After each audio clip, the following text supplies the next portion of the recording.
I'm Caitlin Johnson. I am the Communications Director for Policy Matters Ohio. And thank you again for joining us, members of the media who are logged in over Zoom. And there are folks also watching us on our social media channels. And welcome. So we're here today to launch the All In for Ohio Kids campaign, or AOK.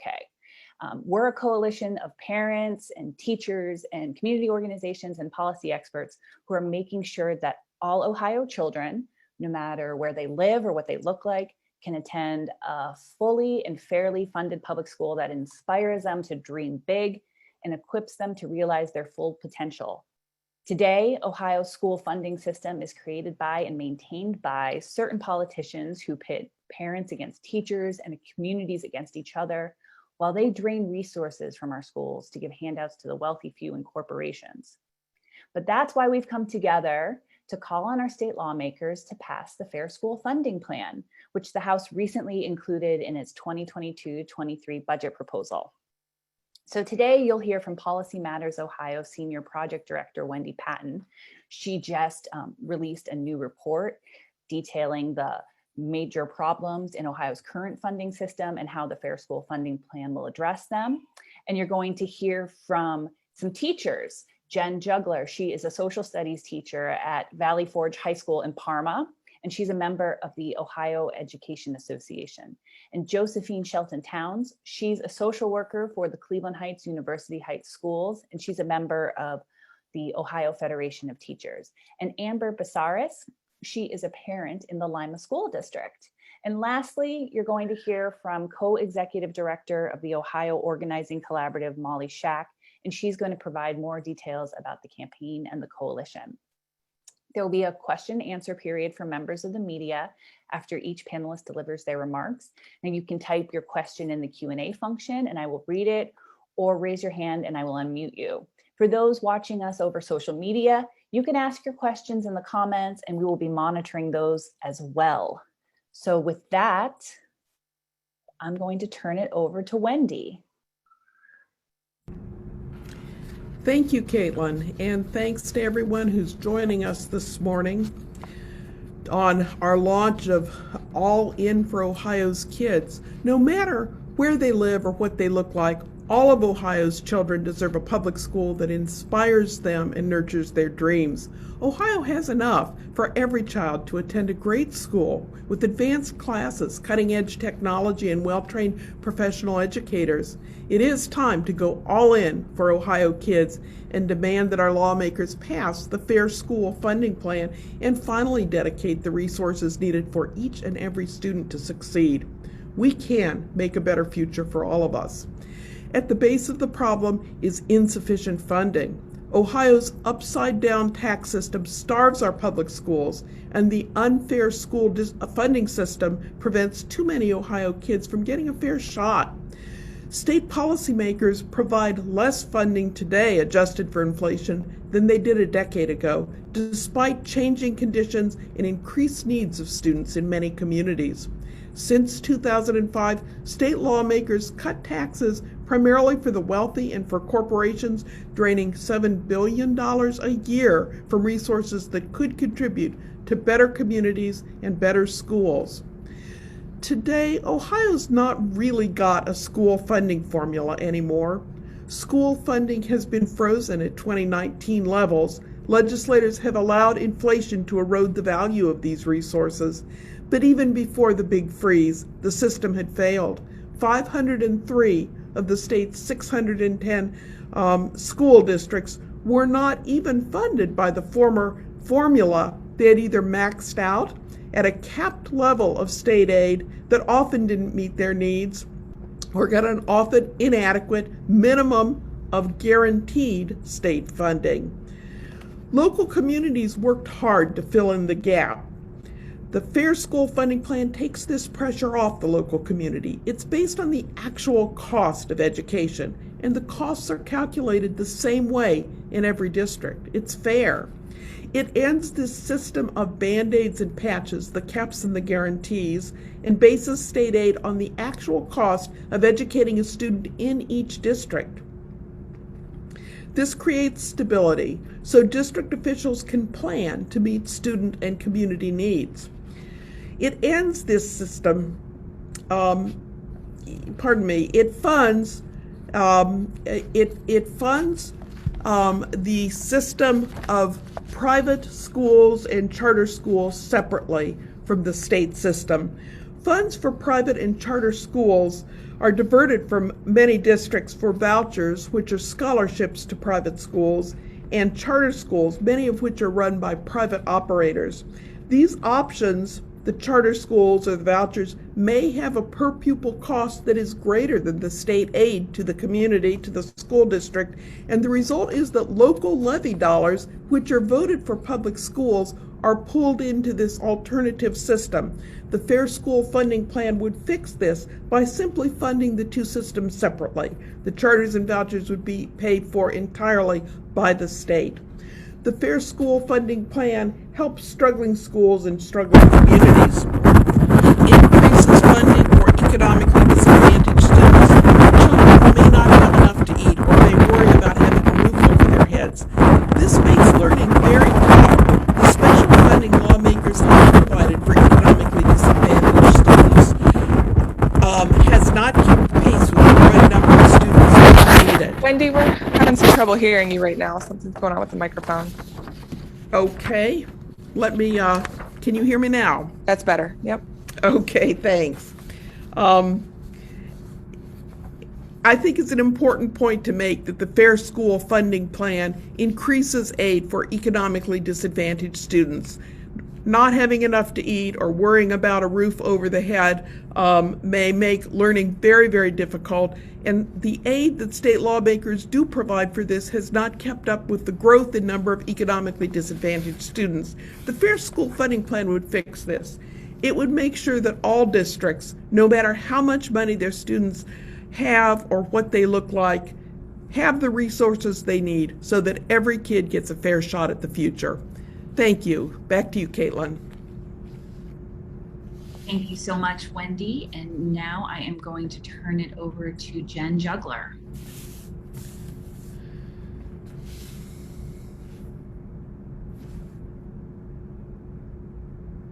Oh, we got you muted, Jen, Jen. you might have to come off mute. Thank you. Sorry, you would think I haven't done Google Classroom for forever. Thank you for having me. Thank you for taking the time to hear us. It's really important that we look at our education system in Ohio and we clearly understand it is important for every one of our children to have the same opportunities and the equity in education that we're not seeing under the current funding plan. Fair school funding is significantly important to make sure everyone is on an equal playing ground and everyone has the same opportunity. The district I work in, I've worked here for 20 years and we have not had fair funding in the 20 years that I've been teaching. And I've seen over those 20 years just how bad people are struggling, students are struggling to make sure they maintain the current education and the things that they don't know. This system is definitely broken. We need to find a way to fix it.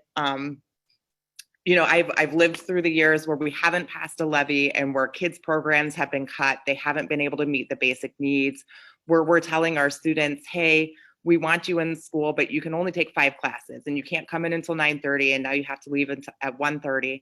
And it's just not fair to that community of students that they're not getting the same opportunities as districts that surround us, their students are getting. The pandemic has been a real problem, some things that we are not going to be able to come back from. When we are teaching from our dining rooms and our kids are sitting in their houses and they don't have Wi-Fi and we can't reach them, and our district doesn't have the money or the funding or the skills to be able to give them that Wi-Fi hotspot, how is that fair to them when the neighboring community is getting their education through Wi-Fi when it's no fault of the students their own? It's insufficient funding and the system just does not work. The state has the money to give us the funding, however, they don't, and then our local level can't make up that money and our kids are just missing out on those opportunities. In my district, it's very hard for kids to take field trips because we don't have the money to do the field trips, so the families can afford the field trips. Those are experiences that that add to the educational process and add to learning, which our students are missing out for. So we really just need to find a way to fix this funding program, and the Fair School Funding Plan is one way to do that. It's exciting to see that there are so many groups, both the OFT and the OEA are working together with you guys, the Policy Matters Ohio, to make these changes and really make sure we're giving each of our students inside of Ohio the opportunity to grow and learn and be part of a great society. Thank you. Thank you so much, Jen. Thanks for sharing your perspective from Parma. And now we're going to go to the other side of Cleveland, and we're going to hear from Josephine Shelton Towns from the Cleveland Heights University High School District. Great. Thank you, Caitlin. All students deserve great schools. And in the state of Ohio, all of our children deserve great schools. Now, Cleveland Heights University Heights School District is in a somewhat unique situation in that we have a large population of private and also religious-based schools, okay? And therefore, our budget is just being hammered with voucher situations, voucher money being taken away from our kids that live here in the city. And that impacts us by, we always have to go forth and ask for levies to be passed. Our homeowners in our districts are being hit pretty hard. They're very supportive, but at some point or another, we have to look at how we're going to address this funding issue. Over the years, I've seen a loss of staff as a result of voucher money being depleted from our district. When people retire, they're not replaced. We've lost counselors, social workers, teachers, psychologists, other staff. I've also seen the district be impacted by something as simple as, you don't think about it, if a levy doesn't pass or if a levy's put on the ballot, we have to look at the transportation issues. Right now, transportation busing is a 2-mile issue. If you live 2 miles away from that particular school building, then you get a bus. If you don't, parents have to figure out the best way to get their kids, to school. Also, after school programming, also, has been impacted. So, when I look at this issue as a whole, and I do know that the state, gives a certain amount of money, vouchers. I was told in 2019, it was $4,650, which is the voucher amount, and we were spending $3,200 on each pupil, so there's a deficit of $1,400, and the district has to come up with that. So we continually are looking and striving for ways to, offer this excellent education that we provide here at Cleveland Heights University High Schools to our kids. But again, this antiquated way of funding has to stop. And we do have a solution. We have a great solution through our, our Fair School Funding Program. And I think that will help to look at issues of equity as well. Again, we continue to look at our brown and, and our beige and our beautiful colored kids and say, hey, how can we give them the same thing as everyone else? They deserve it. And we are obligated to make a way to make this thing work. Thank you. Thank you so much, Josephine. And now we're going to hear from Amber Basaris, and she is a parent in the Lima School District. I think you got to come off mute, Amber. Good morning, everyone. So what are you thinking if you heard the district lacks consistency, cohesiveness, and alignment in the implementation of adapted programs and strategies to meet students' learning needs and improve instructional methods? Or there is limited parent involvement in their students' academic process? What type of school are you envisioning?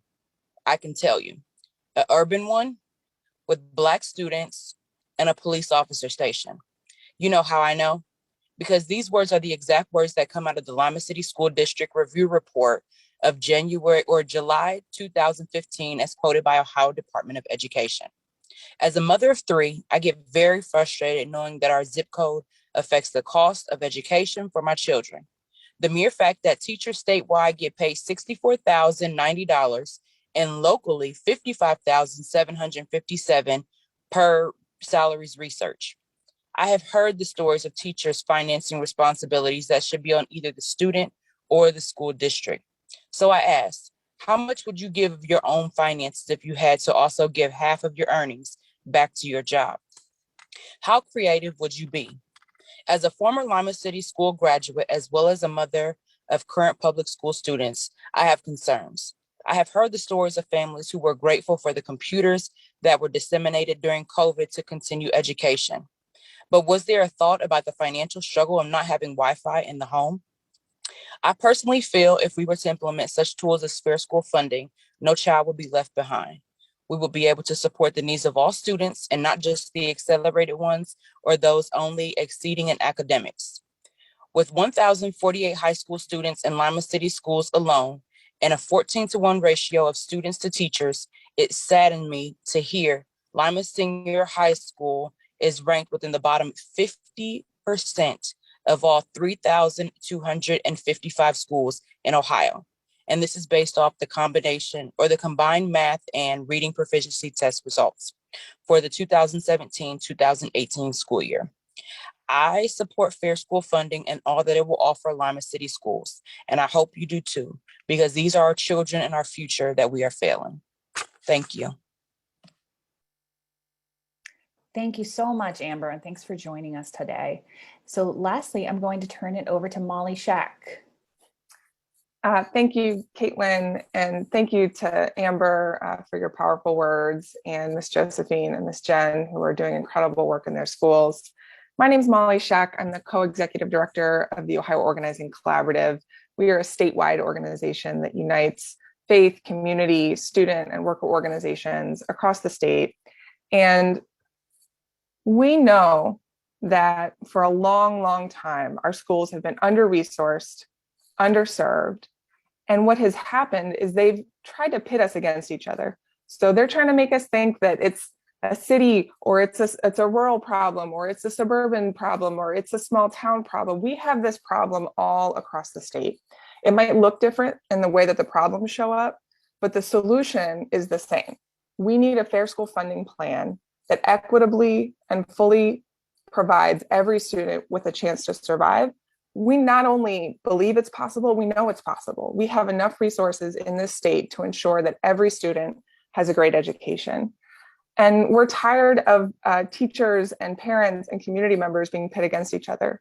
So our organization is uniting with policy experts and labor unions and a million different types of organizations across the state of parents and concerned community members who want to see our unconstitutionally funded school system get corrected, to have a formula that takes into account equity, and to start to get on a path towards fully and fairly funding our schools. So we've launched this coalition where you can learn more about it at allinforohiokids.com.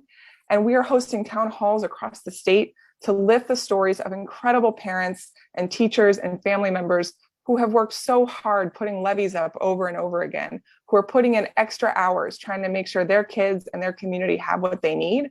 What we're joining together to say is that it's time for the legislature to do their job. It is time to fix this funding formula that was ruled unconstitutional over almost 25 years ago. And regardless of what the Supreme Court says, the job is on the legislature to get this done.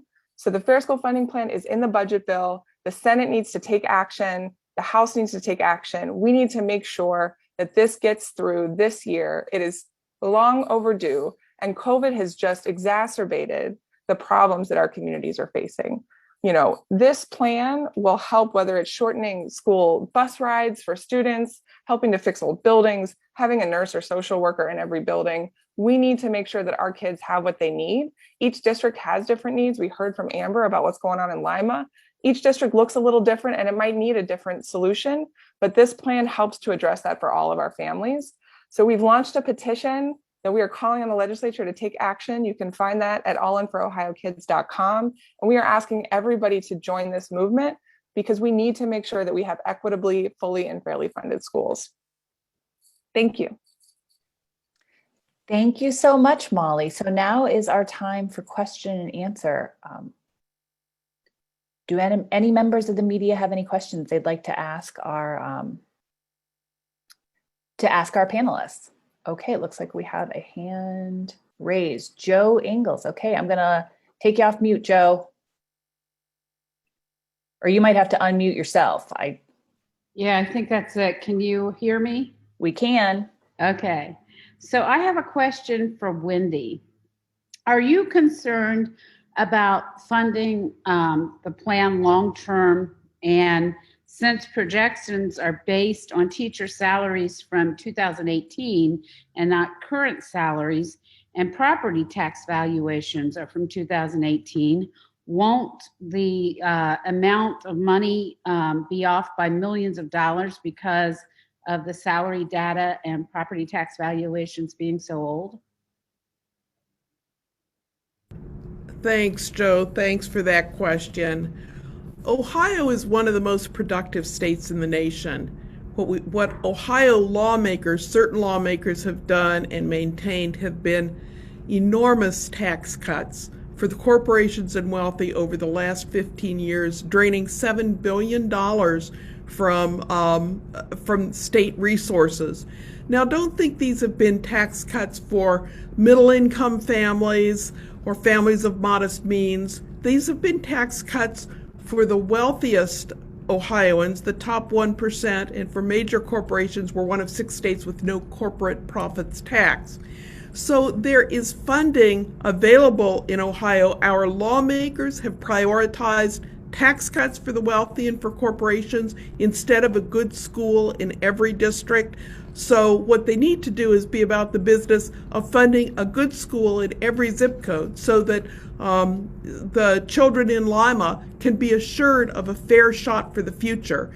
The quibbling over the salaries is it's essentially small change compared to what we have given in resources to the wealthy and corporations. So it's time to turn things around, to right-size Ohio's upside-down tax code, and to provide what the state is obligated to provide in the state constitution. Now, I'm going to say I'm also joined by someone smarter than I am, Steve Dwyer, on here. He may also have some comments about this one. Steve, you're on mute. Sorry. Yeah, I'm trying to do video. Oh, hold on. Okay.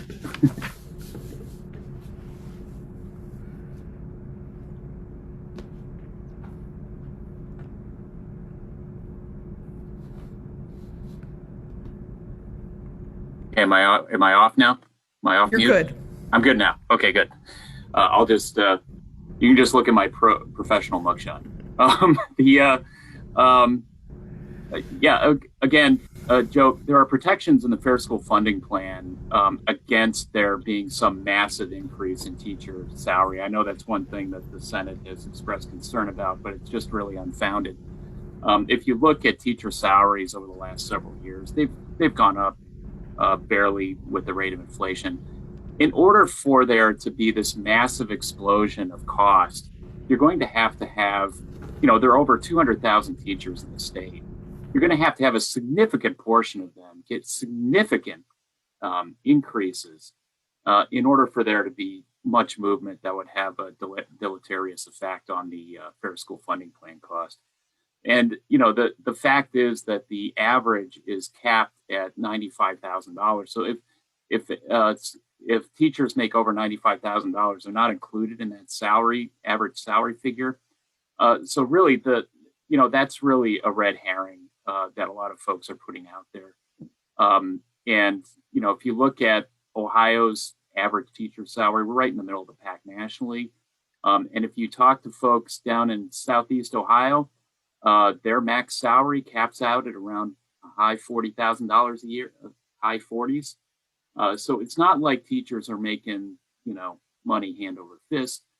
And the whole idea that this is, that because we use they use numbers from earlier years. First of all, that's all you can do is use number from earlier years. You can't do it when years you don't know.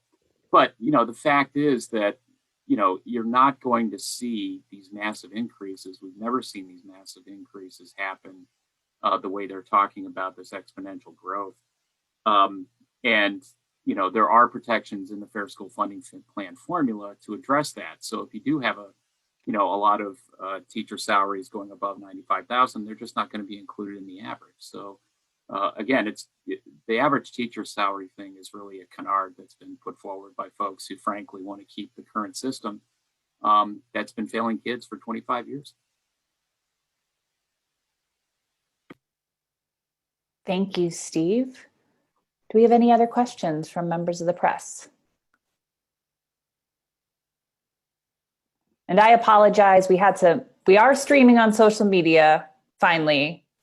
I had a few, it's on my personal page, which is then shared to the Policy Matters page, but we will be uploading this video in its entirety later so folks can see it. So if anybody out on social media world sees this and has any questions or comments, you're free to ask them. And if we can't respond to you in real time, we'll respond to you later. But yeah, any other questions from members of the media?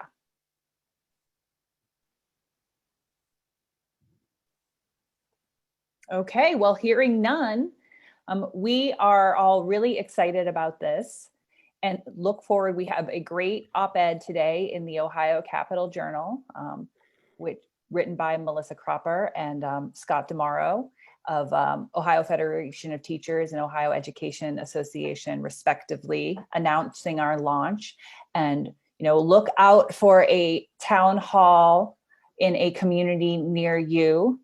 But we are going to make this happen this year. We are going to get schools fairly and fully funded in the state of Ohio. So thank you all for joining us. And, check us out online at All In for Ohio Kids. Have a great rest of your day, everyone. Bye, thank you.